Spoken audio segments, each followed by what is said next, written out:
morning, my name is Bob Muro, and we're here at the 2026 Satellite Show.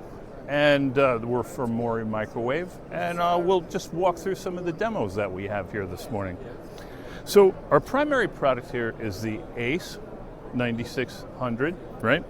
It is a satellite link emulator with additional capability for amplifier compression and phase deviations and other type of distortions. That's why they call it an Advanced Channel Emulator. And what we're doing here is a pretty simple experiment. What we have is a vector signal analyzer, vector signal generator.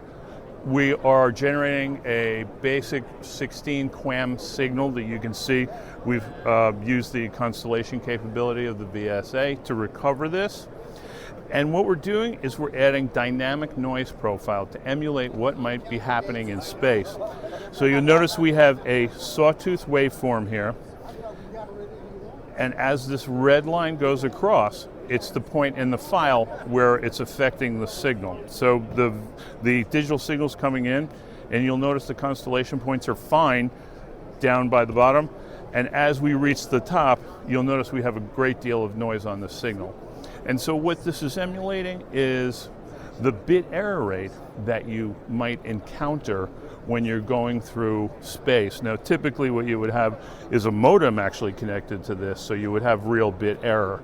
But this you can see clearly from the constellation diagram how affected by white noise in space you can be.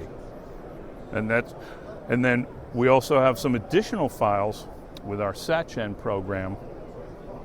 And what you'll notice here is we have satellite and a ground station and another satellite. And those white circles, if you can see them, are the footprints.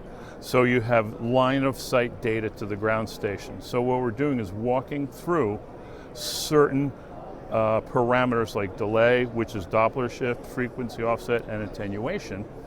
And when you go through those files, you're basing this upon the two-line element data that you have downloaded into the Sat-Chen program, created a dynamic profile, and then you are exposing your communication amplifier, your transmitter and your receiver set to these dynamic perturbations.